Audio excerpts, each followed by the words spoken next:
I want to talk about guitar tones today, guys. As guitarists, we put every fiber of our being into creating the perfect tone for ourselves. And the topic of guitar tones is very, very subjective. We all like what we like and we don't like what we don't like. For instance, I'm not a big fan of fuzz pedals. I just don't like how they sound, but I love a great overdrive pedal. And it doesn't mean I'm right, doesn't mean I'm wrong. It's just what I like for my own personal preferences. And if you've been playing guitar for a while, you'll find that you have a system on creating the perfect guitar tone for yourself. I definitely have my system for it, and I want to show you guys some of the stuff that has made my life a lot easier while dialing in the perfect guitar tone for myself. And for a lot of you that have been playing for a while, some of it might be common sense, but for anyone that has been struggling, let's say you have a guitar tone and you're not completely happy with it, you just need a little extra sauce, a little extra seasoning and zest, just to kind of dial it in and polish it on over. Well, hopefully this will help you out. Let's get into it. We're going to be looking at 3 different guitar tones today. We're going to be doing a clean guitar tone, we're going to be making a chunky metal rhythm guitar tone, and of course a lead guitar tone. So the basic spectrum of guitar tones that you're going to be seeing out there today. First up is the clean guitar tone. So the realm of clean guitar tones is actually a lot deeper than I originally expected, and lately I've been diving deeper and deeper into this hole, and I love a great ambiotic clean tone. Something with a lot of space and kind of soft and sets it up for those heavier parts. And for the amplifier that we're using today, I'm going to be using the Hughes & Kettner TubeMeister 40. It is a 40 watt tube amplifier, and I think it's perfect for this video because the heavy tone needs a little bit of help, and so does the clean tone, but the clean tone doesn't have a ton of breakup. It's actually very, very pristine. So let's go ahead and show you guys the tone that we're going to be starting out with today. It's very dry, it's very boring, but this is it.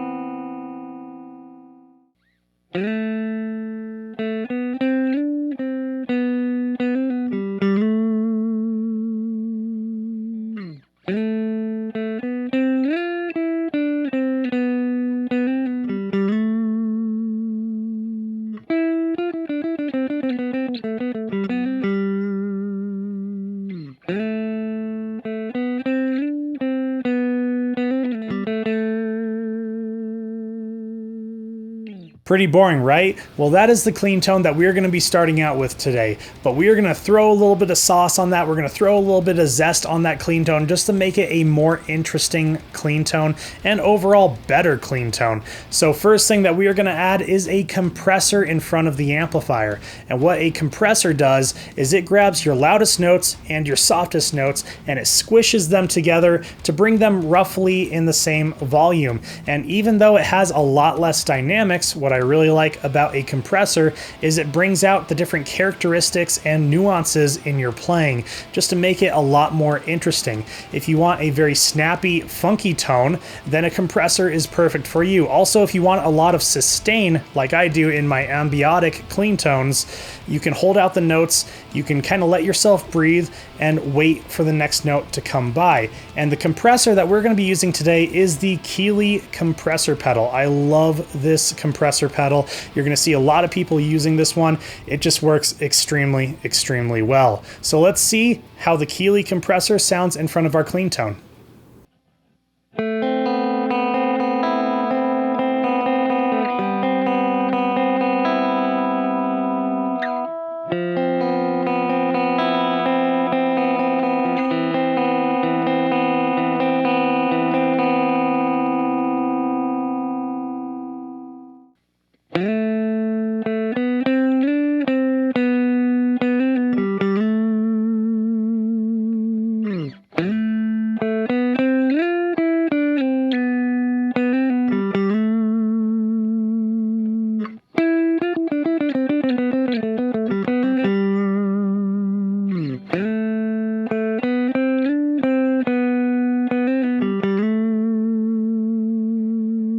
Now we're really getting somewhere with that clean tone. You can hear all the different characteristics in it. You can hear each individual note very well. It's very smooth. The sustain is there, and you can hear all the different nuances in my guitar playing. I am loving what the Keeley compressor has done to my clean tone, but it still sounds a little bit too dry to me. So we're gonna add a reverb.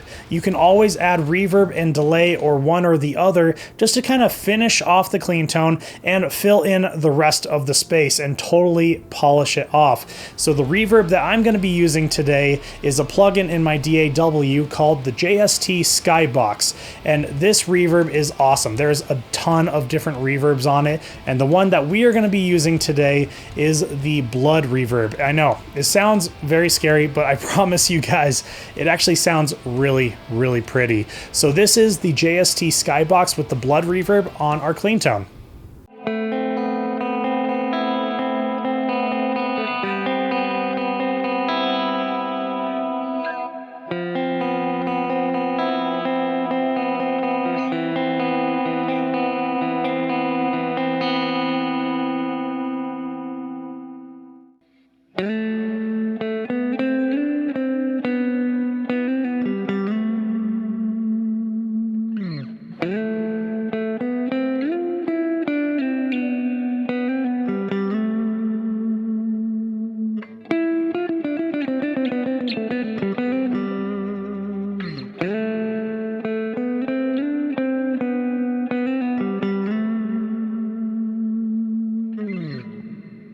I think this is a great clean tone that we've come up with here, guys. It has the compressor that adds the characteristics, the sustain, and brings out a lot of the nuances in my guitar playing.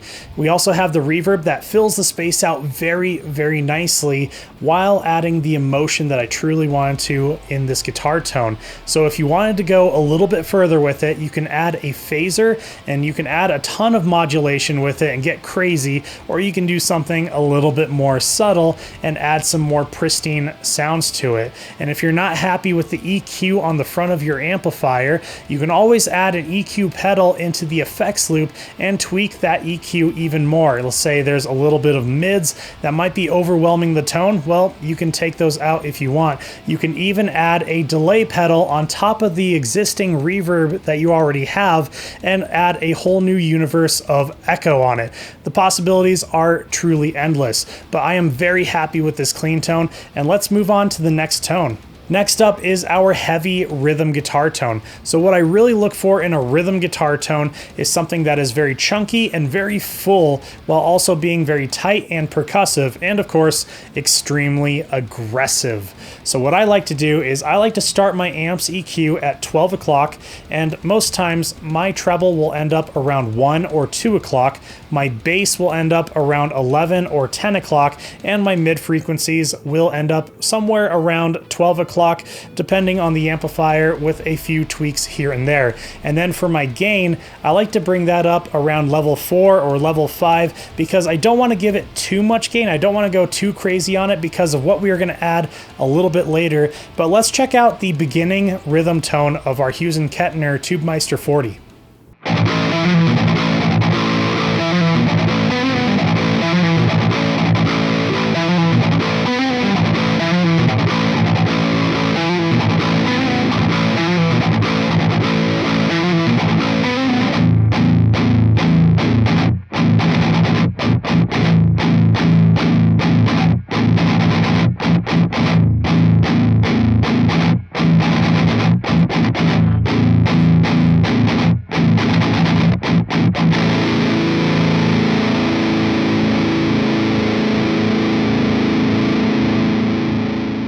You may be saying, Chris, that does not sound like a super aggressive heavy metal tone.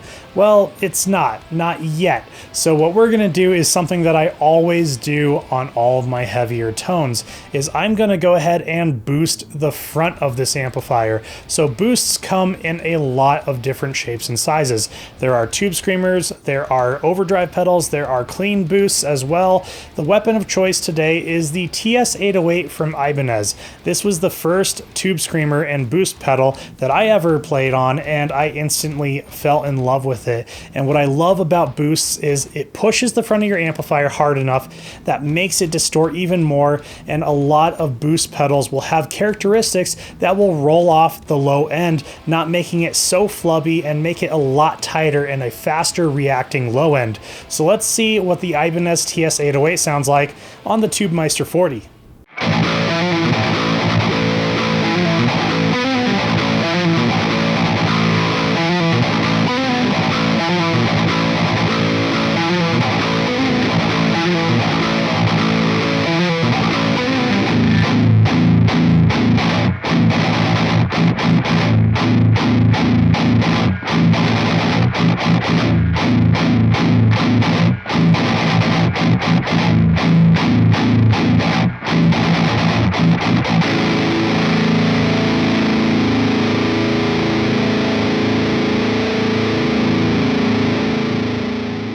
Yeah, as you can see, we are really cooking with an extremely aggressive metal tone. And if you're ever curious about what my settings on the Tube Screamer are, usually my tone and level are all the way up while my drive is all the way down. As you can hear, we have a ton of gain coming out of this amplifier. I really don't need any more drive in the front. But now that we have all that drive, we have a lot of noise. We are bringing in satellite signals and everything. It is a little bit crazy. So what I like to do to combat that is bring in a noise gate. And what a noise gate will do is it will sense when you're playing guitar and when you're not. And once you're not playing guitar and it hits a certain threshold on the dB meter, it will completely shut off all signal that is coming through the noise gate. So this is the Zool Plus from Fortin. This is my favorite noise gate here. There are a lot of different ones out there. There is the Sentry, there's the G8 from Rev, there's also the Decimator, but I really like the Zool Plus because it has the 4-cable method that truly ensures that it knows when I'm playing guitar and when I'm not playing guitar. So let me show you just how awesome a noise gate is. This is one of my favorite pedals in existence. I absolutely love noise gates, and it is going to completely clean up my playing. So let me show you guys.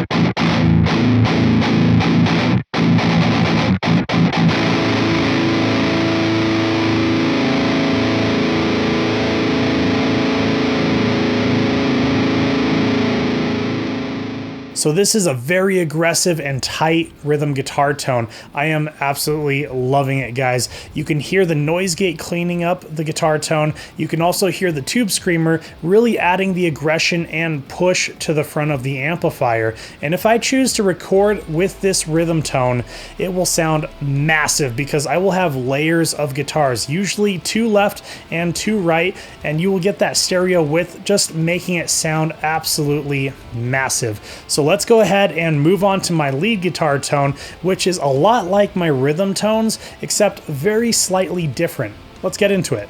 Like I said, my lead guitar tone is a lot like my rhythm guitar tone, mostly because of how distorted it is. But what I will do is I will take my rhythm tone and I will boost the bass and mid frequencies, and I might even take down the treble frequencies just a little bit because I'm on that higher end scale of my guitar, and if I have a lot of high end frequencies, it's going to be very piercing to the ears, and I definitely do not want that. I will also roll back the noise gate, or I will completely turn it off if I'm at a show playing, because when we're playing our lead parts, we're picking a lot softer than when we're playing that really chuggy, chunky rhythm parts.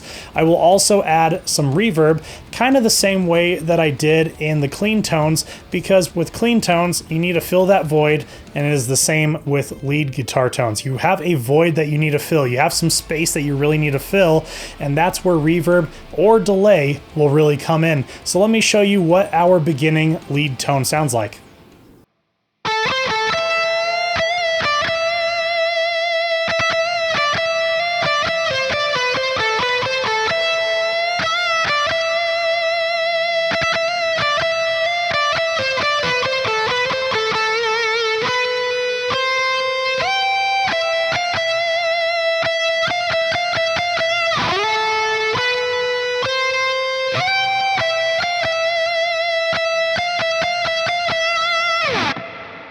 Honestly, that is a perfect lead guitar tone for me. I am loving how the reverb is just filling that space while bumping up the mid and low frequencies is keeping the higher sharp frequencies at bay and making it not so harsh on the ears. And something you could do with this tone, if you want to hear something more buttery and even more smooth, you can always switch over to your neck pickup, and that will give you a very buttery and very smooth lead sound. It's really great for arpeggio sweep picking, and it will kind of give you that sound of a Yngwie Malmsteen tone. So let me show you guys what that sounds like with the exact same lead part and lead tone.